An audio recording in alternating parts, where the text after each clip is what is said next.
Please आपके पास 35। जी thank you.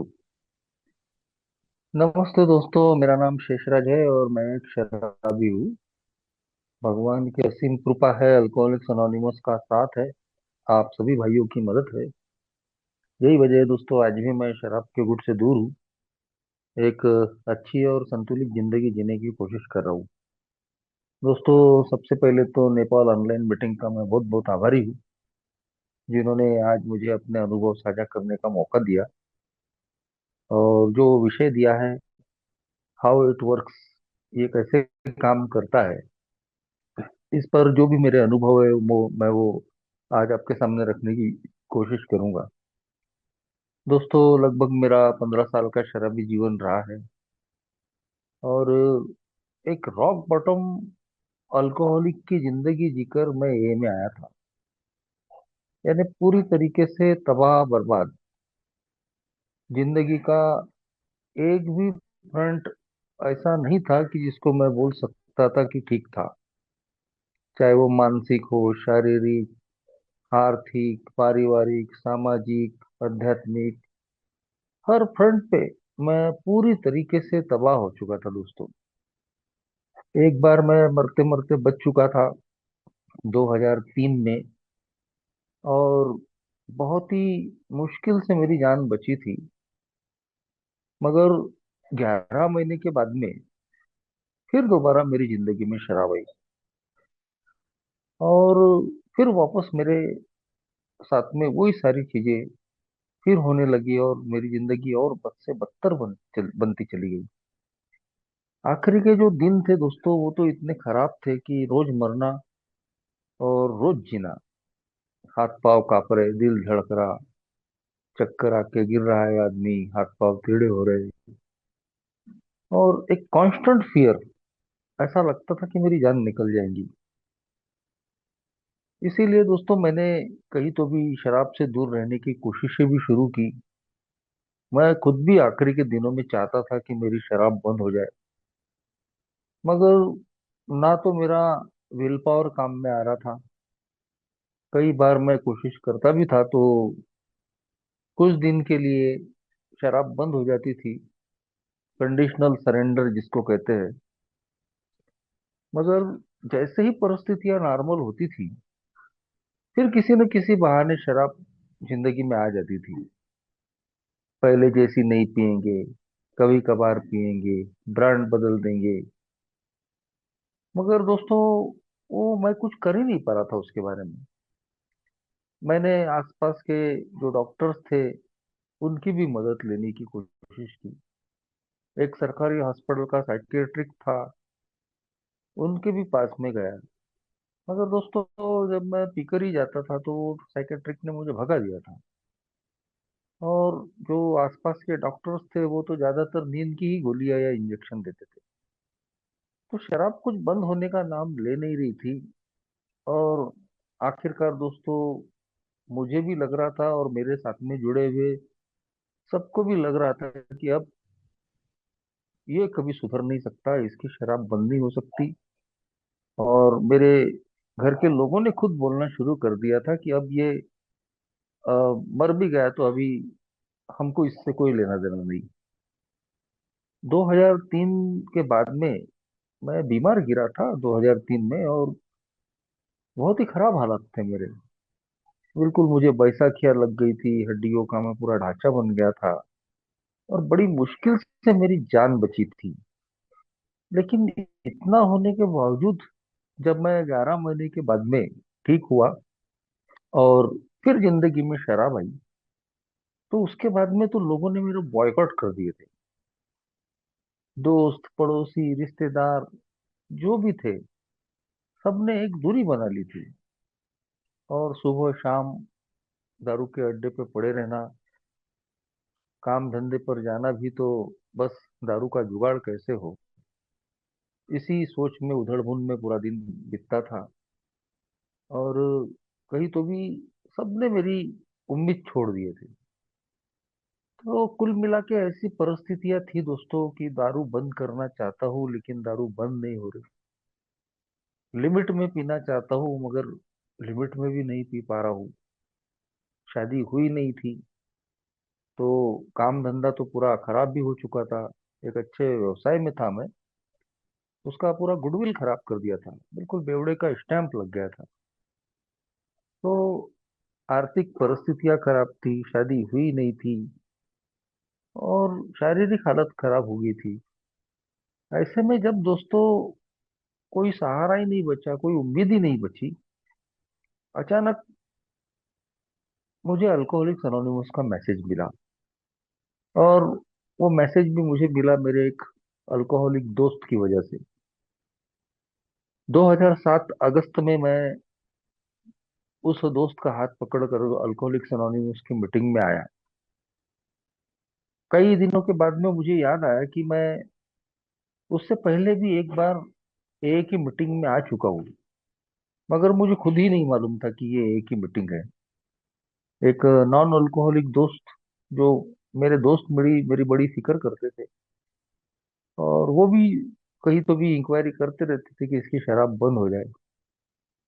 तो ऐसे में ही एक नॉन अल्कोहलिक दोस्त ने मुझे एक ही मीटिंग में लाकर बिठाया। 15 मिनट बैठने के बाद मुझे वो वहां से उठाकर बाहर ले गया, और बोले चलो, बोले तुम यहाँ नहीं सुधर सकते। मैं बोला क्या हो गया? अरे यहाँ सब ये ईश्वर प्रभु गॉड भगवान चल रहा है, बोले। और मैं जानता हूँ, बोले, कि तुम पूरा नास्तिक हो, तुम यहाँ टिक नहीं सकते। और इस वजह से दोस्तों मैं एक चूक गया था। लेकिन मैं मानता हूँ कि वो मेरे नॉन अल्कोहलिक दोस्त की कोई इसमें गलती नहीं थी, क्योंकि मैंने अपनी पर्सनैलिटी ही वैसी बना ली थी। और लगता है कि जो हुआ सो ठीक ही हुआ, क्योंकि उसके बाद में और बर्बादियां हुई, और मेरा बॉटम हिट हुआ। ये में जिसको कहते हैं कि अपने बर्बादी का तल छूना, जब हम पूरा अंदर से टूट जाते हैं, और वही एक सही समय रहता है, हम कहीं तो भी अल्कोहलिज्म से निकल पाते हैं। तो 2007 अगस्त में फिर मैं ए में आया। अपने अल्कोहलिक दोस्त का हाथ पकड़ के, मेरे दोस्त 2 महीने से शराब से दूर थे। वो एक उम्मीद की किरण थे कि यार, मेरे दोस्त की शराब बंद हो सकती है, तो ट्राई करना चाहिए, जाके देखना चाहिए। और जब मैंने अपनी पहली मीटिंग की, फिजिकल मीटिंग, तो वहां भी मैंने देखा कि 20-25 लोग मीटिंग में बैठे हैं, और सब बोल रहे हैं कि हम शराबी है, शराब से दूर है। तो एक जो छोटी सी आशा थी वो और मजबूत हो गई, और हिम्मत आई कि नहीं यार, मेरा दोस्त तो शराब से दूर है ही है, मगर इतने सारे लोग शराब से दूर है। पहली ही मीटिंग से दोस्तों मैं इस ए से ऐसे जुड़ गया कि जो जुनून, जो पागलपन मैंने शराब के मामले में लगाया था, वही जुनून, वही पागलपन इस ए की मीटिंग के बारे में मेरे अंदर में पैदा हो गया। काम धंधे वैसे भी खराब थे, सोशली बॉयकॉटेड था, समय ही समय था। और इसीलिए दोस्तों मैं निरंतर मीटिंगें कर रहा था, टाइम टू टाइम। शाम को 7 से 8 मीटिंग होती थी, तो 7 बजे के पहले ही पहुंच जाता था, पूरी मीटिंग अटेंड करता था। और कैरिंग द मैसेज भी मेरा उसी समय शुरू हो गया था। मेरा दोस्त और मैं दोनों, हम पैदल पैदल ही मीटिंग करते थे। ना तो उस वक्त मोबाइल थे, ना कोई व्हीकल थे, मगर भगवान की कृपा से 15-20 मिनट के अंतर पे ही मीटिंगें थी। तो दोनों दोस्त हम वॉक करते हुए मीटिंग में जाते थे, और हमारे साथ में भी लोग जुड़ते चले जाते थे।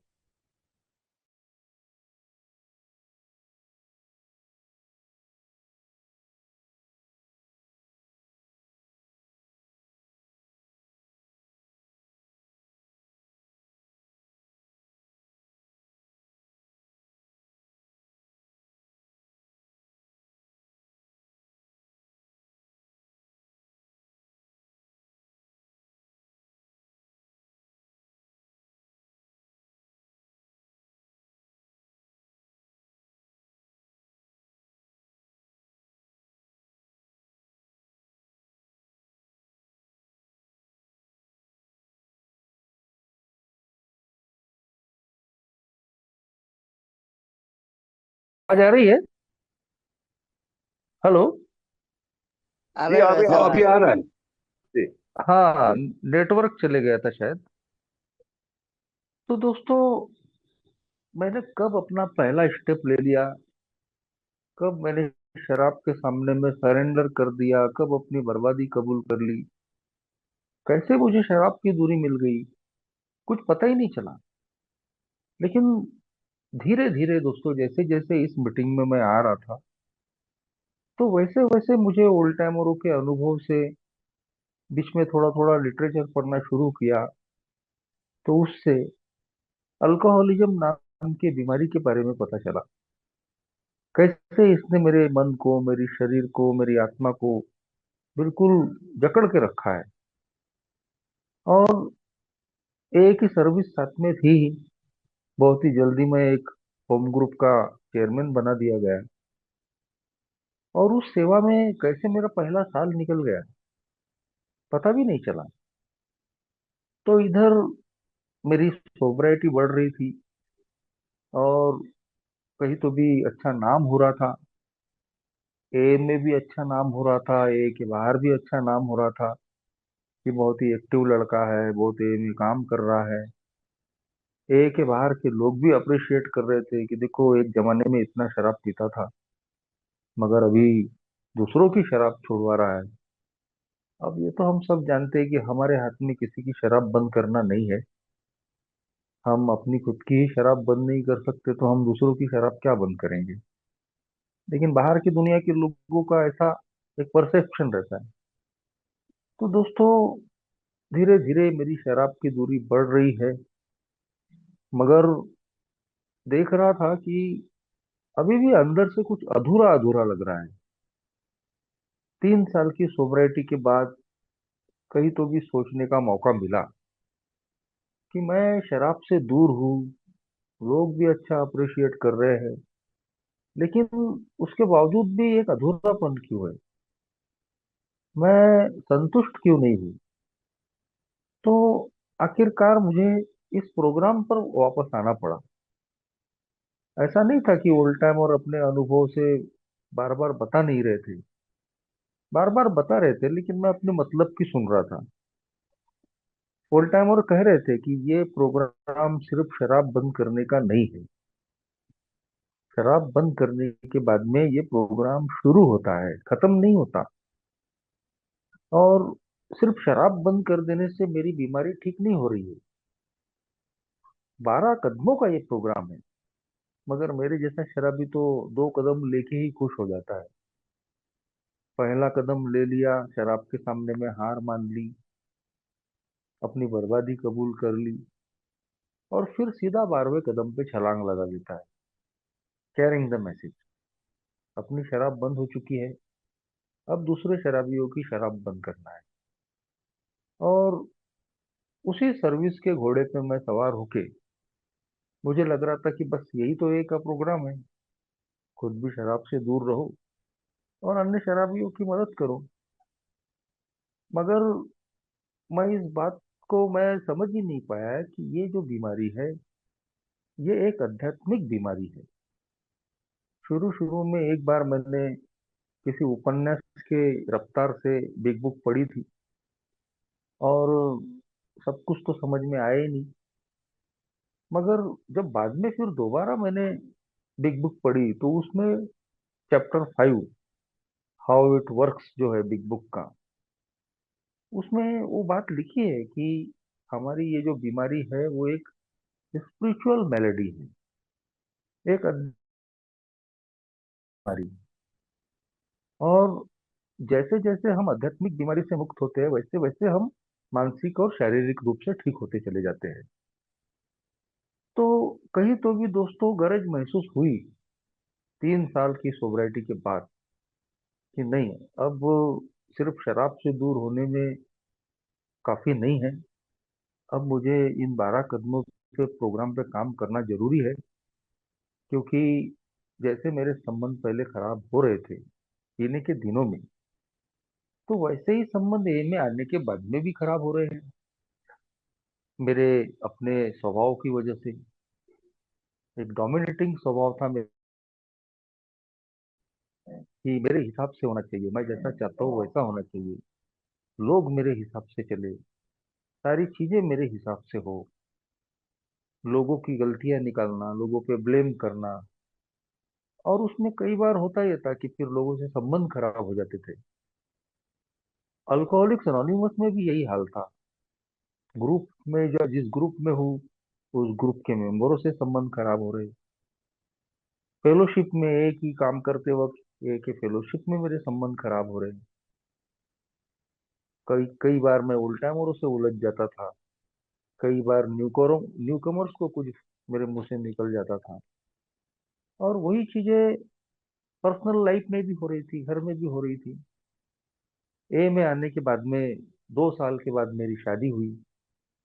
तो बीवी आने के पहले माँ बाप परेशान थे, क्योंकि घर में कोई जिम्मेदारी ही नहीं ले रहा है। पहले दिन रात शराब शराब कर रहा था, और अभी ए में आने के बाद में दिन रात ए कर रहा है। तैसे तैसे बड़ी मुश्किल से 2 साल के बाद में शादी हुई। तो फिर बीवी से कहीं तो भी पट नहीं रही है।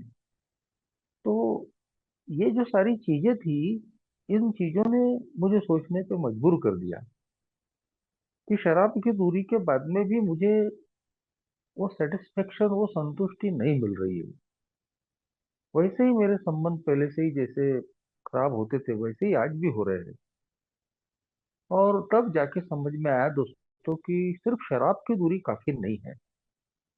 मुझे अपनी आध्यात्मिक बीमारी पे काम करना पड़ेगा। अभी सिर्फ शराब से जो शराब, सिर्फ शरीर से मेरी शराब निकली हुई है, दूर हुई है। मगर ये जो बीमारी है, अल्कोहल इज नॉट अल्कोहलिज्म, मद्य यानी मद्यपाश नहीं है। अभी सिर्फ मैं अल्कोहल से दूर हुआ हूँ। मेरे इजम पे काम करना अभी बाकी है।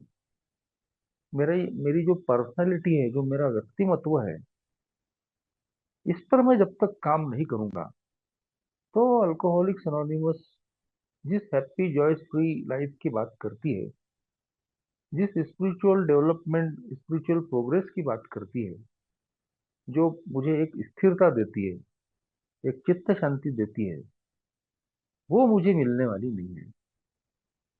और इसीलिए दोस्तों, कहीं तो भी फिर मैंने कदमों के बारे में ध्यान देना शुरू किया। बहुत ही जल्दी मुझे तीसरे कदम को स्वीकार करना पड़ा कि जैसे मैं दारू के मामले में हतबल हूँ, पावरलेस हूँ, तो वैसे ही अपनी जिंदगी की और भी बहुत सारी चीजों के मामले में मैं हतबल हूँ। अब जैसा मैंने शुरू में ही बताया था कि मैं पूरी तरीके से एक नास्तिक इंसान बन चुका था। मेरी जिंदगी में धर्म कर्म, पूजा पाठ, प्रार्थना, ये चीजें नहीं बची थी। घर की परिस्थितियों की वजह से हो, क्योंकि पिताजी भी शराबी थे, और उनके शराबीपन की वजह से काफी परेशानियां परिवार को हमारे उठानी पड़ी थी। तो उस घर की परिस्थितियों की वजह से हो, एजुकेशन की वजह से हो, कहीं तो भी मैं एक नास्तिक किस्म का इंसान बन गया था। मगर अल्कोहलिक्स अनोनिमस में आने के बाद में मैंने अपनी एक उच्च शक्ति को चुना। जो एक ये लोग मुझे बोल रहे थे कि ठीक है, कोई बात नहीं, आप किसी ईश्वर को नहीं मानते हो तो मगर किसी पावर को तो मान सकते हो।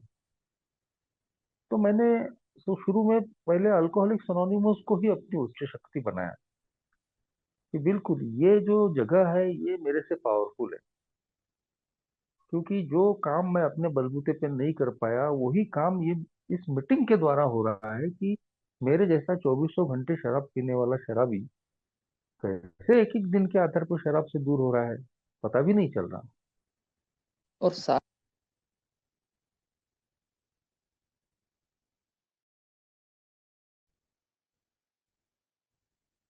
शराब की याद नहीं आ रही। तो ये मिरेकल नहीं है तो क्या है? और कहीं तो भी मुझे उस उच्च शक्ति का एहसास हुआ, और एक उच्च शक्ति पे मेरा विश्वास बढ़ा बढ़ा। मैंने उसको मानना, कबूल करना शुरू किया।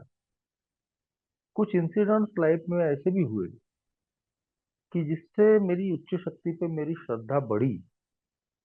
और आखिरकार दोस्तों, मुझे अपनी जिंदगी में वो तीसरा कदम लेना पड़ा कि मेरे से नहीं होने वाला।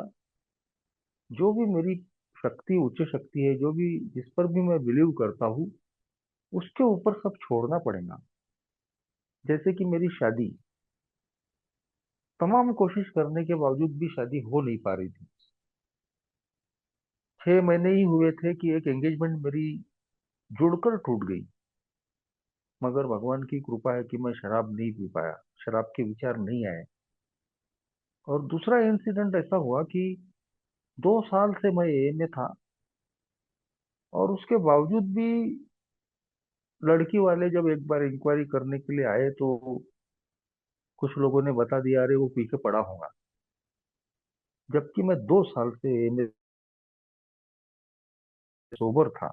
और इन तमाम चीजों की वजह तो भी मजबूरी में ही सही, मुझे अपना मन और जीवन मेरी समझ के ईश्वर पे छोड़ना पड़ा। कि जैसे मैं शराब के मामले में पावरलेस हूँ, हतबल हूँ, कमजोर हूँ, वैसे ही मैं जिंदगी के अन्य मामलों में भी पावरलेस हूँ। पीपल, प्लेसेस, सिचुएशंस मेरे हिसाब से होने वाली नहीं, चलने वाली नहीं है। मैं किसी को बदल नहीं सकता। और दोस्तों, जैसे ही मैंने वो तीसरा कदम लिया, कुछ ही महीनों में मेरी शादी जुड़ गई। और जिस अनजान इंसान ने मेरी शादी जोड़ दी, वो अब आजकल दिखता भी नहीं। मैंने कई बार कोशिश की उसको खोजने की। तो ये एक मिराकिल ही है। और मेरी श्रद्धा दोस्तों अपनी हायर पावर पे, अपनी समझ के ईश्वर पे और ज्यादा बढ़ गई। आज दोस्तों, कहीं तो भी मेरी जो रिकवरी का जो बैकबोन है, मैं इस तीसरे कदम को मानता हूँ कि जो हर हाल में मुझे स्थिर रहने में मदद करता है। जब भी मेरी जिंदगी में ऐसी चुनौतियां आती है, ऐसे प्रसंग आते हैं कि जब मेरे मन के हिसाब से नहीं होता, मैं डिस्टर्ब रहता हूँ, तो मैं सीधा तीसरा कदम ले लेता हूँ। और जिसकी वजह से कहीं तो भी अपनी सोब्राइटी को मैं सफल, यानी बचाने में कामयाब हो जाता हूँ। स्थिर अपने आप को रखने, भावनात्मक स्थिरता की बात जो ये करती है कि मेरे जैसा जो शराबी है वो भावनात्मक रूप से बीमार इंसान है। उसकी असली जड़ यही है कि वो अपनी भावनाओं को काबू में नहीं रख पाता। और ये भावनात्मक स्थिरता ही, अस्थिरता ही उसको शराब की तरफ ले जाती है। लेकिन दोस्तों, जब हम तीसरे कदम पे ठीक तरीके से काम करते हैं, तो जिंदगी में चाहे कितनी भी समस्या है, कितने भी उतार चढ़ाव आए, हम अंदर से स्थिर रहते हैं, स्टेबल रहते हैं। और इन 18 सालों में मैं बोल सकता हूँ कि बहुत अच्छे अनुभव इस बारे में मुझे आए। इन 18 सालों के सोब्राइटी के सफर में अनगिनत परेशानियां आई, उतार चढ़ाव आए। मगर जब मैंने अपनी समझ के ईश्वर पे श्रद्धा रखी, अपनी जिंदगी में उसको काम करने दिया, तो कम से कम दोस्तों मैं अंदर से हिला नहीं, मैं अंदर से स्थिर रहा। मगर दोस्तों, जैसा कि ये प्रोग्राम बताता है कि हमारी जो बीमारी है वो असल में एक आध्यात्मिक बीमारी है। शराब तो सिर्फ एक लक्षण है। बिग बुक चैप्टर 5 में हम इस बात को पढ़ते हैं, हाउ इट वर्क्स का जो चैप्टर है, कि हमारी जो बीमारी है वो एक आध्यात्मिक बीमारी है। और जब तक हम इस पर काम नहीं करेंगे, हम ठीक तरीके से रिकवर नहीं हो पाएंगे। और ये जो सफर है दोस्तों, इसीलिए मेरे अकेले से कटने वाला सफर नहीं है। एक जानकार इंसान की जरूरत यहाँ हमको लगती है। और मुझे भी महसूस हुई। आध्यात्मिक प्रोग्राम अकेले के बलबूते पे लेना संभव नहीं हो पाता दोस्तों। उसके पीछे का कारण एक ही है कि हम सेल्फ जस्टिफिकेशन देने वाले लोग हैं, अपनी गलतियों का समर्थन करने वाले लोग हैं। एक्चुअली हमको अपनी गलतियां दिखती ही नहीं है। तो एक ऐसा इंसान जिसको एम स्पॉन्सर कहते हैं या मार्गदर्शक कहते हैं, अगर हम उसकी मदद लेते हैं, तो वो हमारी गलतियां हमारे सामने में रख सकता है। वो हमारा एक भावनात्मक मित्र रह सकता है कि जिंदगी के डे टू डे लाइफ में जो भी उतार चढ़ाव आते हैं, तो अपने अनुभव से वो हमको मदद कर सकता है। तो मैंने भी 3-4 साल के बाद में दोस्तों अपना स्पॉन्सर बनाया, खास तौर पे चौथे कदम के लिए। और आज वो मेरे रेगुलर स्पॉन्सर है। आज मैं बोल सकता हूँ कि मैं अपने आप के बारे में जो भी जानता हूँ, या जो भी मेरे अंदर में परिवर्तन आया, तो उसमें मेरे स्पॉन्सर का बहुत बड़ा रोल है।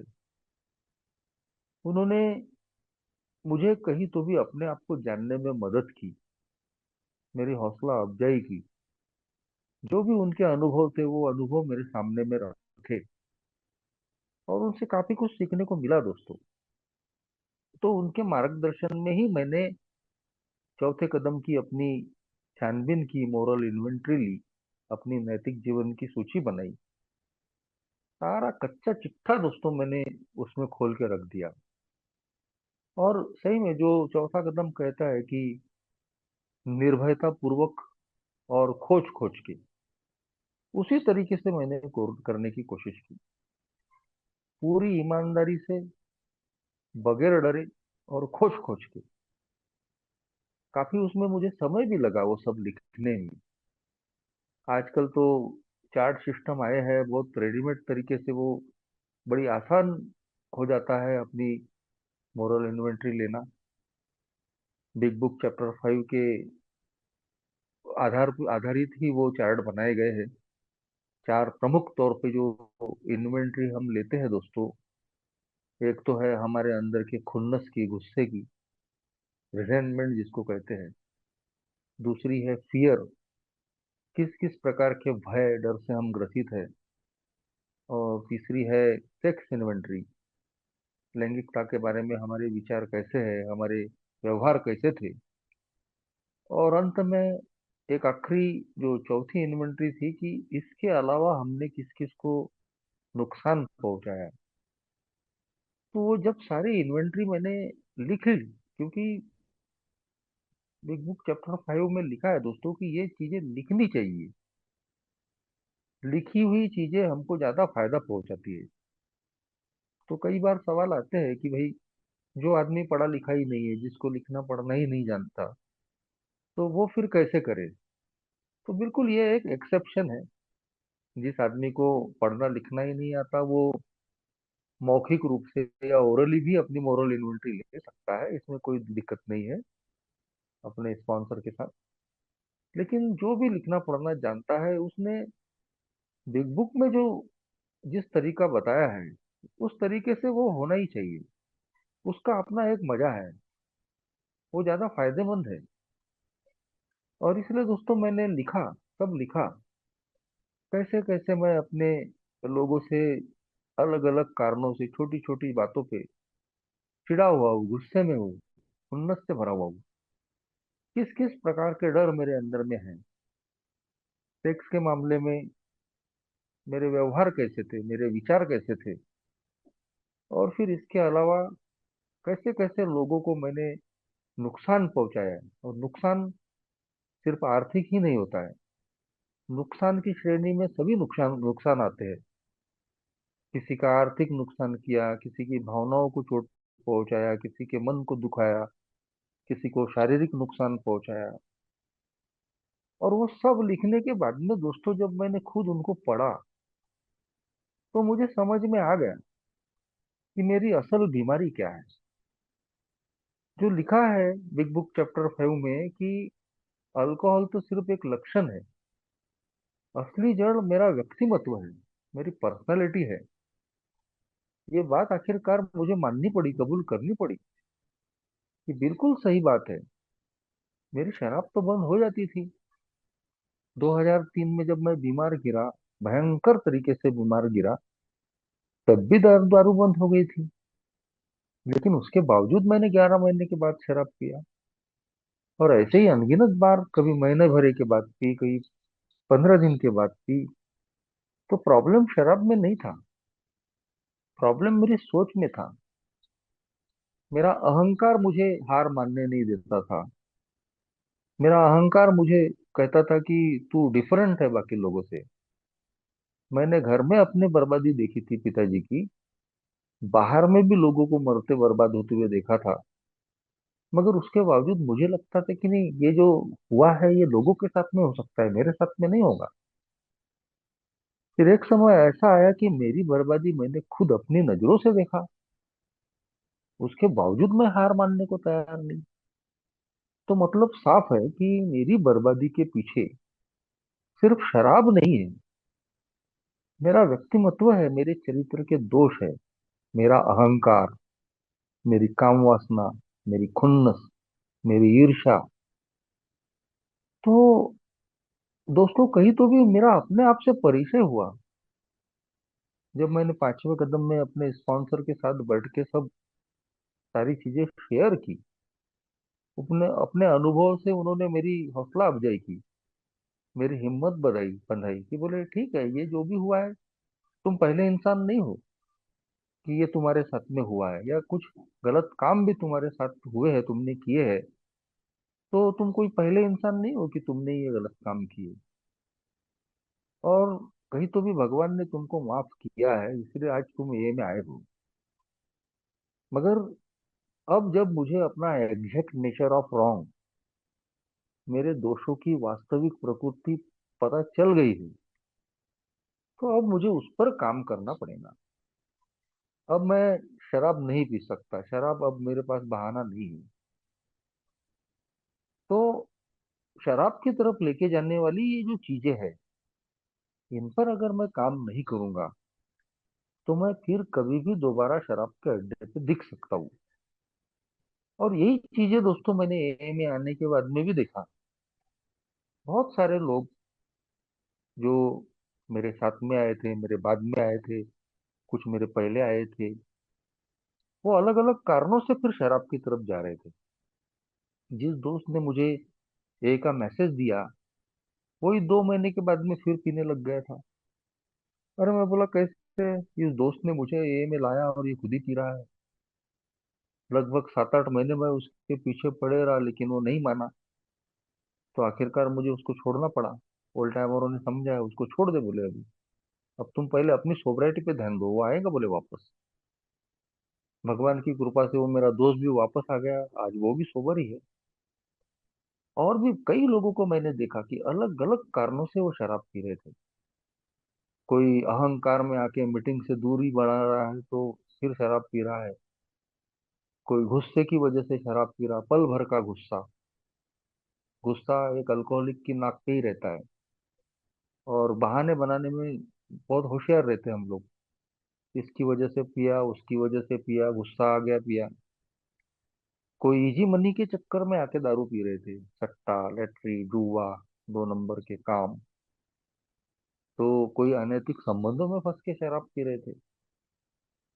तो कहीं तो भी दोस्तों, मैं अपने अनुभव से तो सीख ही रहा था, मैं लोगों के अनुभव से भी सीख रहा था। जिस भयंकर दलदल से मैं बाहर निकला था, उस दलदल में मैं दोबारा जाना नहीं चाहता था। और इसलिए दोस्तों, मेरे पास में एक ही रास्ता था कि मैं इन कदमों पे काम करूं, स्पॉन्सर की मदद लूं, ए की मदद लूं, ए के लिटरेचर की मदद लूं, और अपने आप का कहीं तो भी जो आध्यात्मिक परिवर्तन की ये बात करती है, आध्यात्मिक प्रगति की बात करती है, उस रास्ते पे मैं चलने की कोशिश करूं। अब मेरी एग्जैक्ट बीमारी मुझे पता चल गई है कि सिर्फ शराब प्रॉब्लम नहीं है। मुझे शराबी बनाने में जो चीजें थी, वो आज भी मेरे अंदर में है। तो कभी तो भी उन पर मुझे काम करना पड़ेगा।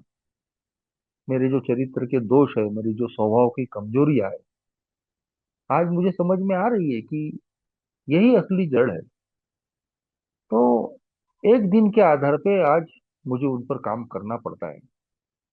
6वें कदम पे मैंने कहीं तो भी अपनी विलिंगनेस, अपनी मन की तैयारी की कि नहीं, मैं इन अपने स्वभाव दोषों से मुक्ति चाहता हूँ। गोल तो बनाना पड़ेगा, कोशिश तो करनी पड़ेगी। मगर बावजूद उसके मेरे चरित्र के दोष मेरे काबू में नहीं रहते हैं दोस्तों। तो मुझे भगवान की मदद लेनी पड़ी 7वें कदम पे कि मैं नहीं कर सकता। मेरे अहंकार पे मैं काम करना चाहता हूँ, लेकिन मेरे नियंत्रण में नहीं रहता। मेरी लालच, मेरी काम वासना, मेरा ईर्ष्यालु स्वभाव, मेरा गुस्सा, मैं चाहता हूँ कि मैं इससे बचूं, लेकिन तमाम कोशिशों के बावजूद भी अकेले की बदौलत ये नहीं हो पाता। तो आज रोज की प्रार्थना में मुझे ये डालना पड़ता है कि भगवान मदद करो, ताकि मुझे बहुत ज्यादा गुस्सा ना आए, लालच के विचार ना आए, सेक्स के बारे में मैं ज्यादा पागल न हो जाऊं, मेरा अहंकार न बढ़े। तो आज मुझे भगवान से मदद मांगनी पड़ती है दोस्तों, अकेले के बलबूते पे नहीं हो पाता। तो आज मैं परिवर्तन देखता हूँ। ऐसा नहीं है कि सारे चरित्र के दोष मेरे अंदर से दूर हो गए, वो कभी होने वाले भी नहीं है दोस्त। वो नैसर्गिक प्रवृत्तियां है, भगवान ने और प्रकृति ने दी हुई। शायद वो मरते दम तक रहने वाली है। लेकिन जब मैं एक दिन के आधार पे इनको समझ के इन पे काम करता हूँ, तो काफी हद तक इनकी तीव्रता को मैं कम कर सकता हूँ।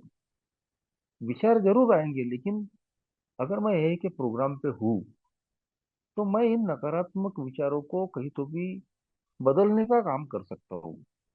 आएंगी, लालच भी आती है मन में, घमंड भी बढ़ता है, काम वासना भी भड़कती है, ईर्ष्यालु भी स्वभाव रहता है। लेकिन आज मुझे पता है कि ये चीजें मेरी सोबराइटी के लिए घातक है। सिर्फ सोबराइटी के लिए नहीं, सिर्फ शराब की दूरी के लिए नहीं, मेरी आत्म शांति के लिए ये घातक है। क्योंकि जब जब मैं इन नकारात्मक विचारों में रहता हूँ, तो मेरी आत्म शांति मैं गवा देता हूँ, मैं खुश नहीं रहता। मैं फिर वही हो जाता हूँ, रेस्टलेस, इरिटेबल, डिसकंटेंट, अस्थिर, चिड़चिड़ा, नाखुश। अगर मैं डर से भरा हुआ हूँ, अगर मैं निराशा से भरा हुआ हूँ, अगर मैं गुस्से से भरा हुआ हूँ, या मैं किसी भी निगेटिव फीलिंग से भरा हुआ हूँ, तो मैं खुश रह ही नहीं सकता। मेरा मन शांत रह ही नहीं सकता। कोई गलत काम अगर मैं कर रहा हूँ, तो मुझे चैन की नींद नहीं आने वाली, मैं अंदर से डिस्टर्ब रहने वाला हूँ, भावनात्मक भावनात्मक रूप से अस्थिर ही रहने वाला हूँ। तो बात अभी सिर्फ सोबराइटी की नहीं है, बात अब है मेरी इमोशनल सोबराइटी की, भावनात्मक स्थिरता की, और मेरी मन की शांति की। शराब की दूरी तो मिल चुकी है, लेकिन अगर मैं सोबर होने के बावजूद भी अंदर से शांत नहीं हूँ, आज भी मेरा चेहरा लटका हुआ है, बेचैन हूँ, परेशान हूँ, अस्थिर, चिड़चिड़ा, नाखुश हूँ, तो इसका मतलब साफ है कि मैं एक ड्राई सोबर की जिंदगी जी रहा हूँ, सूखा शराबी। दारू नहीं पी रहा है, तो बाकी सारी चीजें जैसी की वैसी है। तो मैंने ऐसे ओल्ड टाइमरों को देखा कि जो सही में प्रोग्राम प्रैक्टिस करते हैं, तो मैंने अनुभव किया कि उनकी जिंदगी में भी सालों की सोबराइटी के बाद परेशानियां आती है, मगर वो बहुत ज्यादा अलग तरीके से रिएक्ट नहीं करते, वो शांत तरीके से उसको कहीं तो भी सामना करते हैं। एकदम से वो चिड़चिड़े नहीं हो जाते। कई ओल्ड टाइमरों से तो मेरे पंगे हुए, लेकिन उन्होंने मुझे पलट कर जवाब नहीं दिया, मुझसे बदला लेने की कोशिश नहीं की। तो ये जो चीजें थी, तो मुझे लगा कि यार, अगर ये ऐसा जीवन जी सकते हैं, तो मैं भी इसको हासिल कर सकता हूँ। मगर बात यही है कि मुझे अपने आप पे काम करना पड़ेगा। मुझे अंदर से डिस्टर्ब करने वाली चीजों को कहीं तो भी निकालना पड़ेगा। उसी में से एक है भरपाई, जो हमारा 8वां 9वां कदम बताता है।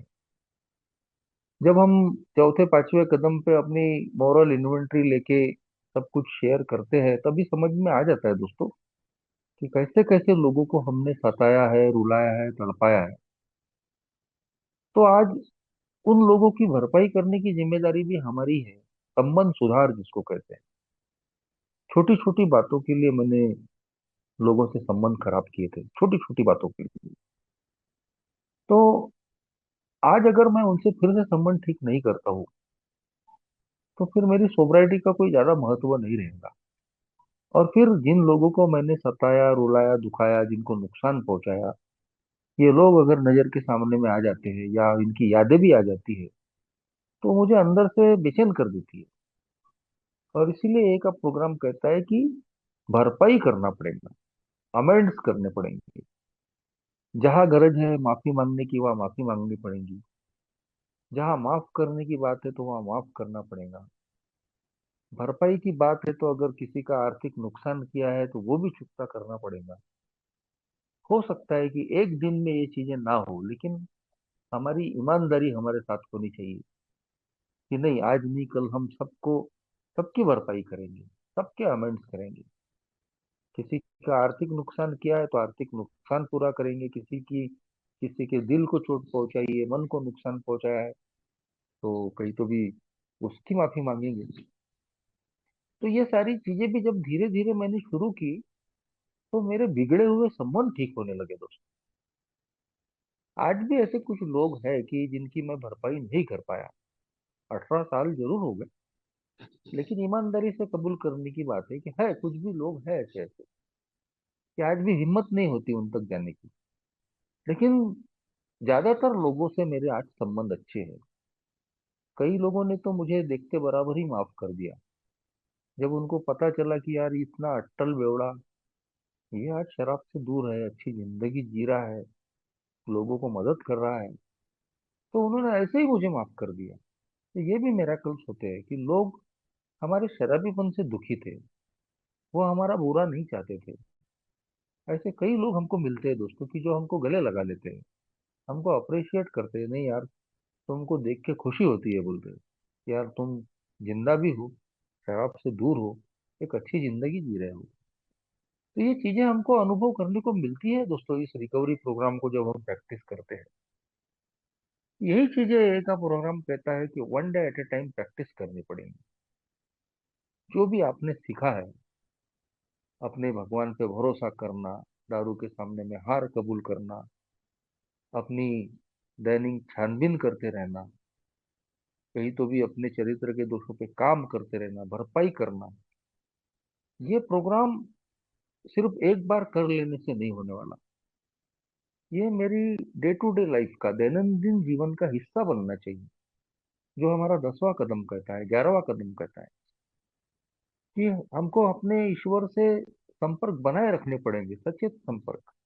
उनसे प्रार्थना करते रहनी पड़ेगी कि जो गलतियां भूतकाल में हो चुकी है अब वो मैं नहीं दोहराना चाहता, फिर वो कचरे का ढेर जो है फिर पैदा नहीं करना चाहता, ताकि और सफाई करनी पड़े। तो आज एक दिन के आधार पर इस प्रोग्राम को मुझे रोज के रोज प्रैक्टिस करना पड़ता है। सुबह भगवान से प्रार्थना करना है कि दिन भर आज मेरा अच्छा जाए, अच्छे काम मेरे हाथ से हो, मैं एक उपयोगी जीवन जी सकूं। एक समय ऐसा था कि लोग मेरे बारे में सोचते थे कि यार ये यूजलेस है, बेकार है, ये कल मरे तो आज मर जाए, किसी काम का नहीं है। लेकिन ईश्वर ने और एक के प्रोग्राम ने मुझे उपयोगी बनाया। आज मैं दूसरों के काम आ सकता हूँ, मेरे अनुभव किसी के काम आ सकते हैं। तो आज के दिन मुझे एक उपयोगी जिंदगी जीना है। एक स्वार्थी और आत्म केंद्रित इंसान जो सिर्फ अपने बारे में सोचता था। अल्कोहलिक्स एनोनिमस के इस रिकवरी भरे प्रोग्राम ने मुझे निस्वार्थ बनाया, की मदद करने वाला बनाया। तो आज के दिन मैं वो कर सकता हूँ, और इसका सुकून मुझे मिलता है दोस्तों। जब मैं रात को बिस्तरे पे जाता हूँ और अपनी इन्वेंट्री लेता हूँ, तो सही में सुकून मिलता है कि 18 साल पहले मैं कैसे स्वार्थी और बेईमान मक्कार इंसान था, और आज भगवान ने, ईश्वर ने इस एक के प्रोग्राम में मुझे ऐसा इंसान बनाया कि आज मैं दूसरों के बारे में सोचता हूँ, दूसरों के लिए कुछ करने के लिए तैयार रहता हूँ। तो जब जिंदगी इतनी अच्छी हो जाती है, हमारा भर जाता है, दिल भर जाता है हमारा, ग्रेटिट्यूड से दिल भरता है कि मैंने तो उम्मीद भी नहीं किया था कि इतनी खूबसूरत जिंदगी मुझे मिलेगी।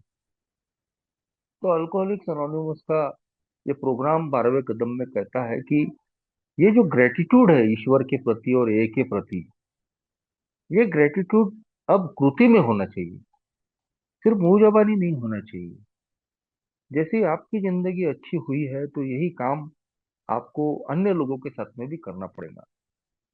मेरा परिवार है, परिवार पे मैंने कभी ध्यान नहीं दिया, मेरे माँ बाप कैसे जी रहे, घर में खाना कैसा बन रहा, मेरे से जुड़े हुए और लोग भी थे, दोस्त पड़ोसी रिश्तेदार, मैं कैसे उनको तकलीफ दे रहा हूँ, किसी के बारे में कभी सोचा नहीं। तो आज ए का प्रोग्राम मुझे कहीं तो भी उनकी भावना का ख्याल रखना, उनकी रिस्पॉन्सिबिलिटी लेना सिखाता है। एक और रिस्पॉन्सिबिलिटी है ए के प्रति। ए में अपना इन्वॉल्वमेंट देना, ए में सेवा करना। पीड़ित शराबी के लिए किया गया कोई भी काम सेवा कहलाता है। तो ए के प्रति अगर मुझे ग्रेटिट्यूड है, आभार है मन में, तो ये जो ग्रेटिट्यूड है ये कृति में होना चाहिए।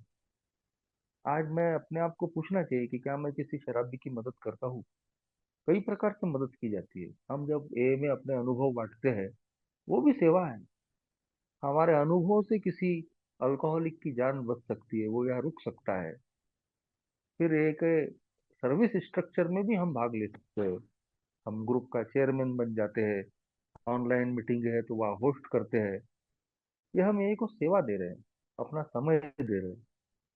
हमारे पहले आए हुए लोगों ने हमारे लिए ये किया है, तो आज हमारी जिम्मेदारी है कि यही काम हम अन्य लोगों के लिए करें। एक का कर्जा तो हम कभी चुकता नहीं कर सकते। एक के उपकार हम कभी ये नहीं कर सकते। मगर ये जो तरीका है, वही मेरे पहले आए हुए लोगों ने जो काम किया है, वही काम अब मुझे भी आगे करना है। ये सारी चीजें करने के बाद में दोस्तों, अंदर से मन बिल्कुल कृत कृत हो जाता है। और वो जो सेरेनिटी है, वो जो आत्म शांति है, वो जो संतुष्टि है, वो हम बाजार से खरीद नहीं सकते। हम ए में आने के बाद में हमारी भौतिक प्रगति कितनी भी हो जाएंगी, लेकिन जो आनंद और जो अंदर से संतुष्टि किसी शराबी को मदद करने में या और लोगों की मदद करने में मिलती है, वो बाजार से हम पैसों से खरीद ही नहीं सकते दोस्तों। ये प्रोग्राम सही मायने में हमारी जिंदगी में आनंद भरने वाला प्रोग्राम। और सारी चीजें दोस्तों हमारे करने पे निर्भर है। ए के 12 प्रोमिसेस, 12 वादे लिखे हुए हैं। और सही में लगता है पढ़ने के बाद कि ये वादे सही में जिंदगी में पूरे होते हैं क्या। मगर मैं बोल सकता हूँ दोस्तों कि यदि हम इन इस प्रोग्राम को प्रैक्टिस करते हैं तो एक सारे 12 वादे कभी जल्दी और कभी देर से जरूर पूरे होते हैं। हम अभाव में भी हंस सकते हैं, हम अभाव में भी, परेशानियों में भी, जिंदगी के उतार चढ़ाव में भी स्थिर रह सकते हैं, चाहे कितनी भी बड़ी समस्या है। खुद मैंने 18 सालों में इन चीजों को अनुभव किया है। कोरोना काल में तो 2 साल खाली पीली हम बैठे रहे, तो वहां भी भगवान ने मौका दिया। पूरे 2 साल जूम ऑनलाइन मीटिंग्स में मैं अपनी सेवाएं देते रहा। बीतते चले, बीत गया, पता भी नहीं चला। दोस्त मिले इन 2 सालों में जूम ऑनलाइन मीटिंग्स में। कई लोगों से अच्छे संबंध बने। और उसी समय जो कोरोना की सेकंड लहर थी, मेरा पूरा परिवार कोरोना पॉजिटिव हो चुका था। और 2 साल का मेरा बच्चा, 7 साल की लड़की, 67 साल की माँ, बीवी, मैं, 14 दिन हम एक क्वारंटाइन सेंटर में रहे। लेकिन दोस्तों बिल्कुल किसी भी यानी कोई मन में मलाल नहीं, कोई चेहरे पे निराशा नहीं। वो 14 दिन उस क्वारंटाइन सेंटर में मेरा पूरा परिवार और मैं एंजॉय करते हुए रहा, परिस्थितियां जैसी भी रही हो। तो ये जो ताकत है, ये सारी चीजें इस प्रोग्राम की देन है दोस्तों। अल्कोहलिक्स एनोनिमस का ये जो प्रोग्राम है, ये सिर्फ हमको शराब की दूरी दिलाने वाला प्रोग्राम नहीं है। ये सही मायने में हमको हैप्पी जॉयस फ्री बनाने वाला प्रोग्राम है। खुश, आनंदित और मुक्त। बशर्ते कि मैं एक एक दिन के आधार पे अपने स्पॉन्सर की मदद से, एक ही मीटिंग की बदौलत, अपने ईश्वर से प्रार्थना करके इस प्रोग्राम को जब मैं प्रैक्टिस करता हूँ, तो सही में दोस्तों ये चीजें हमारी जिंदगी में भी जरूर मिलती है। रोज के रोज मैं इस प्रोग्राम पे काम करके वही चीजें अपनी जिंदगी में कायम रखने की कोशिश करता हूँ। जो भी मेरे अनुभव थे मैंने रखा, आप लोगों ने सुन लिया। धन्यवाद। Thank you.